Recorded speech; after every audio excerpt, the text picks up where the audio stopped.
आसिम मुनीर के super commander बनने के बाद पाकिस्तान एयरफोर्स और नेवी के सामने बहुत बड़ा खतरा। आर्मी ही पाकिस्तान में सब कुछ है, ये सवाल है। और आर्मी ही न जाने कितने सालों से, दशकों से पाकिस्तान को अपने निशानों पर नचाती आई है, चाहे सरकार किसी की भी रही हो, चाहे वो नवाज शरीफ रहे हो, शहबाज शरीफ रहे हो।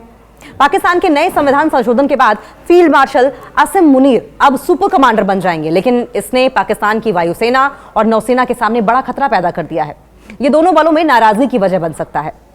देखिए, पाकिस्तान ने हाल ही में पाकिस्तानी सेना प्रमुख जनरल आसिम मुनीर को बेहिसाब ताकत देने वाले 27वें संविधान संशोधन को मंजूरी दे दी है और इससे खुद को फील्ड मार्शल कहने वाले आसिम मुनीर पाकिस्तान के चीफ ऑफ डिफेंस फोर्स यानी कि सीडीएफ के नए पद पर पदोन्नत हो जाएंगे। लेकिन यह पाकिस्तान की एयरफोर्स और पाकिस्तानी नेवी की स्वायत्तता के लिए खतरा बन गया है। अब ये दोनों सैन्य बल पाकिस्तानी सेना के अधीन काम करने वाले हिस्से बन जाएंगे और इसके पहले पाकिस्तानी एयरफोर्स और नेवी को ऑपरेशनल आजादी मिलती है, जिसे अब कम कर दिया गया है। अब नए सीडीएफ को इन दोनों बलों पर पूरी कमांड हासिल होगी। मुनीर की ताकत को कोई चुनौती नहीं देने वाला है पाकिस्तान में। इस संशोधन को कानूनी तौर पर भी चुनौती नहीं दी जा सकती, क्योंकि इसमें पाकिस्तान की न्यायपालिका के ढांचे को बदल दिया गया। एक नए फेडरल संवैधानिक कोर्ट बनाया गया है, जिसके बाद डिफेंस, सिक्योरिटी और सीडीएफ की शक्तियों से जुड़े सभी संवैधानिक मामलों पर खास अधिकार होगा। सिर्फ नया कोर्ट ही संविधान संशोधन की समीक्षा कर सकता है। अब जो रिपोर्ट्स आ रही हैं, इन रिपोर्ट्स के मुताबिक ओपन सोर्स रिसर्च और पाकिस्तान के पूर्व सैन्य अधिकारियों और एक्सपर्ट्स की कमेंट से यह पता चलता है कि पाकिस्तानी एयरफोर्स और पाकिस्तानी नेवी के फोर्स एम्प्लॉयमेंट के मौके पर बजट खरीद के फैसले अब सेना ही करेगी। इससे पाकिस्तान की सर्विस स्पेसिफिक प्लानिंग के कमजोर होने का भी खतरा बढ़ गया है। मुनीर के हाथ में परमाणु हथियार क्या होगा, सवाल यह भी है। और हथियार होगा तो क्या करेंगे वो? अगर न्यूक्लियर पावर उनके हाथ में है तो क्या करेंगे वो? कहां तबाही मचाएंगे? इस संशोधन में सबसे खास पाकिस्तान के सीडीएफ को न्यूक्लियर हथियार की कमान दिया जाना है, जिसका मतलब है कि असीम बम के हाथ में परमाणु बम का कंट्रोल होगा। अभी तक पाकिस्तानी नेवी के पास समुद्र आधारित सेकेंड स्ट्राइक न्यूक्लियर एसेट्स की कमांड थी, जबकि पाकिस्तानी एयरफोर्स हवा से हमला होने वाले हथियारों और रणनीतिक ऑपरेशंस की देखरेख करता था। अब मुनीर का स्ट्रेटेजिक प्लान्स डिवीजन पर पूरा कंट्रोल होगा। यह पाकिस्तान के 170 से ज्यादा रणनीतिक और सामरिक परमाणु हथियारों के भंडार पर कंट्रोल रखता है। इकलौते पावर सेंटर होंगे मुनीर। संविधान संशोधन में joint chiefs of staff committee के चेयरमैन सीजेसीएससी का पद भी खत्म कर दिया गया। सीजेसीएससी के हटने के साथ ही मुनीर के अधिकार, ये कानून मुनीर के कार्यकाल को बढ़ाएगा। 2030 तक बढ़ाता है कार्यकाल को और उसके साथ ही सभी 5 स्टार सैन्य जनरलों को मुकदमे से पूरी छूट देता है। 5 star rank field marshal general को मिलती है और पाकिस्तान में आसिम मुनीर अभी ऐसे अकेले पे हैं। और ऐसे में यह नियम एक व्यक्तिगत कानूनी शील्ड प्रदान करता है, जिससे कि मुनीर के खिलाफ जिंदगी भर के लिए सभी नागरिक, न्यायिक और संसदीय जांच नहीं हो पाएगी। पाकिस्तानी वायुसेना और नेवी के लिए यह बुरा साबित होने वाला है, क्योंकि पाकिस्तानी वायुसेना और नौसेना के लिए मुनीर का दबदबा एक बुरी घटना के रूप में साबित हुआ है, जिसने दोनों को पूरी तरीके से पाकिस्तानी सेना के अधिकारों में ला दिया है। पाकिस्तान के पूर्व रक्षा सचिव लेफ्टिनेंट जनरल आसिफ यासीन मलिक, जो कि रिटायर्ड हैं, उनके हवाले से डॉन की रिपोर्ट में यह कहा गया है कि सीडीएफ के तौर पर आर्मी जनरल को नियुक्त करने से संस्थागत असंतुलन का खतरा है। उन्होंने कहा कि यह सुधार एक खास को फायदा पहुंचाने के लिए किया गया है।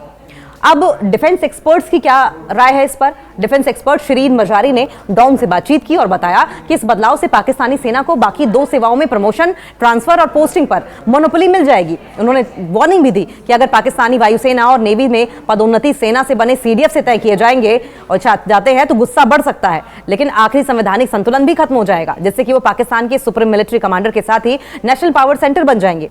देखिए, पाकिस्तान ने हाल ही में पाकिस्तानी सेना प्रमुख जनरल आसिम मुनीर को बेहिसाब ताकत देने वाले 27वें संविधान संशोधन को मंजूरी दे दी है और इससे खुद को फील्ड मार्शल कहने वाले आसिम मुनीर पाकिस्तान के चीफ ऑफ डिफेंस फोर्स यानी कि सीडीएफ के नए पद पर पदोन्नत हो जाएंगे। लेकिन यह पाकिस्तान के एयरफोर्स और पाकिस्तानी नेवी की स्वायत्तता के लिए खतरा बन गया है। अब ये दोनों सैन्य बल पाकिस्तानी सेना के अधीन काम करने वाले हिस्से बन जाएंगे और इसके पहले पाकिस्तानी एयरफोर्स और नेवी को ऑपरेशनल आजादी मिलती है, जिसे अब कम कर दिया गया है। अब नए सीडीएफ को इन दोनों बलों पर पूरी कमांड हासिल होगी। मुनीर की ताकत को कोई चुनौती नहीं देने वाला है पाकिस्तान में। इस संशोधन को कानूनी तौर पर भी चुनौती नहीं दी जा सकती, क्योंकि इसमें पाकिस्तान की न्यायपालिका के ढांचे को बदल दिया गया। एक नए फेडरल संवैधानिक कोर्ट बनाया गया है, जिसके बाद डिफेंस, सिक्योरिटी और सीडीएफ की शक्तियों से जुड़े सभी संवैधानिक मामलों पर खास अधिकार होगा। सिर्फ नया कोर्ट ही संविधान संशोधन की समीक्षा कर सकता है। अब जो रिपोर्ट्स आ रही हैं, इन रिपोर्ट्स के मुताबिक ओपन सोर्स रिसर्च और पाकिस्तान के पूर्व सैन्य अधिकारियों और एक्सपर्ट्स की कमेंट से यह पता चलता है कि पाकिस्तानी एयरफोर्स और पाकिस्तानी नेवी के फोर्स एम्प्लॉयमेंट के मौके पर बजट खरीद के फैसले अब सेना ही करेगी। इससे पाकिस्तान की सर्विस स्पेसिफिक प्लानिंग के कमजोर होने का भी खतरा बढ़ गया है। मुनीर के हाथ में परमाणु हथियार क्या होगा, सवाल यह भी है, और हथियार होगा तो क्या करेंगे वो? अगर न्यूक्लियर पावर उनके हाथ में है तो क्या करेंगे वो? कहां तबाही मचाएंगे? इस संशोधन में सबसे खास पाकिस्तान के सीडीएफ को न्यूक्लियर हथियार की कमान दिया जाना है, जिसका मतलब है कि असीम बम के हाथ में परमाणु बम का कंट्रोल होगा। अभी तक पाकिस्तानी नेवी के पास समुद्र आधारित सेकेंड स्ट्राइक न्यूक्लियर एसेट्स की कमांड थी, जबकि पाकिस्तानी एयरफोर्स हवा से हमला होने वाले हथियारों और रणनीतिक ऑपरेशंस की देखरेख करता था। अब मुनीर का स्ट्रेटेजिक प्लान्स डिवीजन पर पूरा कंट्रोल होगा। यह पाकिस्तान के 170 से ज्यादा रणनीतिक और सामरिक परमाणु हथियारों के भंडार पर कंट्रोल रखता है। इकलौते पावर सेंटर होंगे मुनीर।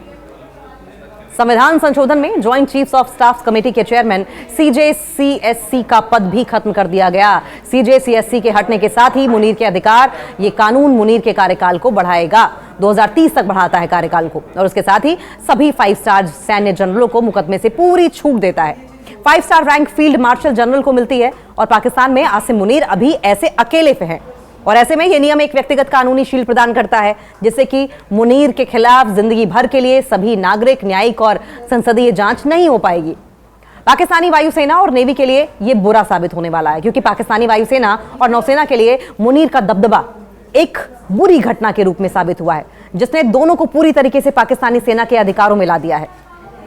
पाकिस्तान के पूर्व रक्षा सचिव लेफ्टिनेंट जनरल आसिफ यासीन मलिक, जो कि रिटायर्ड हैं, उनके हवाले से डॉन की रिपोर्ट में यह कहा गया है कि सीडीएफ के तौर पर आर्मी जनरल को नियुक्त करने से संस्थागत असंतुलन का खतरा है। उन्होंने कहा कि यह सुधार एक खास को फायदा पहुंचाने के लिए किया गया है। अब डिफेंस एक्सपर्ट्स की क्या राय है इस पर? डिफेंस एक्सपर्ट शिरीन मजारी ने डॉन से बातचीत की और बताया कि इस बदलाव से पाकिस्तानी सेना को बाकी 2 सेवाओं में प्रमोशन, ट्रांसफर और पोस्टिंग पर मोनोपोली मिल जाएगी। उन्होंने वार्निंग भी दी कि अगर पाकिस्तानी वायुसेना और नेवी में पदोन्नति सेना से बने सीडीएफ से तय किए जाएंगे और जाते हैं तो गुस्सा बढ़ सकता है, लेकिन आखिरी संवैधानिक संतुलन भी खत्म हो जाएगा, जिससे कि वो पाकिस्तान के सुप्रीम मिलिट्री कमांडर के साथ ही नेशनल पावर सेंटर बन जाएंगे, जो देश के सैन्य, राजनीतिक, आर्थिक और राजनीतिक भविष्य को आकार भी देंगे। आसिम मुनीर के सुपर कमांडर बनने के बाद पाकिस्तान एयरफोर्स और नेवी के सामने एक बहुत बड़ा खतरा, आर्मी ही पाकिस्तान में सब कुछ है, ये सवाल है। और आर्मी ही न जाने कितने सालों से, दशकों से पाकिस्तान को अपने निशानों पर नचाती आई है, चाहे सरकार किसी की भी रही हो, चाहे वो नवाज शरीफ रहे हो, शहबाज शरीफ रहे हो। पाकिस्तान के नए संविधान संशोधन के बाद फील्ड मार्शल आसिम मुनीर अब सुपर कमांडर बन जाएंगे, लेकिन इसने पाकिस्तान की वायुसेना और नौसेना के सामने बड़ा खतरा पैदा कर दिया है। ये दोनों बलों में नाराजगी की वजह बन सकता है। देखिए, पाकिस्तान ने हाल ही में पाकिस्तानी सेना प्रमुख जनरल आसिम मुनीर को बेहिसाब ताकत देने वाले 27वें संविधान संशोधन को मंजूरी दे दी है, और इससे खुद को फील्ड मार्शल कहने वाले आसिम मुनीर पाकिस्तान के चीफ ऑफ डिफेंस फोर्स यानी कि सीडीएफ के नए पद पर पदोन्नत हो जाएंगे। लेकिन यह पाकिस्तान के एयरफोर्स और पाकिस्तानी नेवी की स्वायत्तता के लिए खतरा बन गया है। अब ये दोनों सैन्य बल पाकिस्तानी सेना के अधीन काम करने वाले हिस्से बन जाएंगे, और इसके पहले पाकिस्तानी एयरफोर्स और नेवी को ऑपरेशनल आजादी मिलती है, जिसे अब कम कर दिया गया है।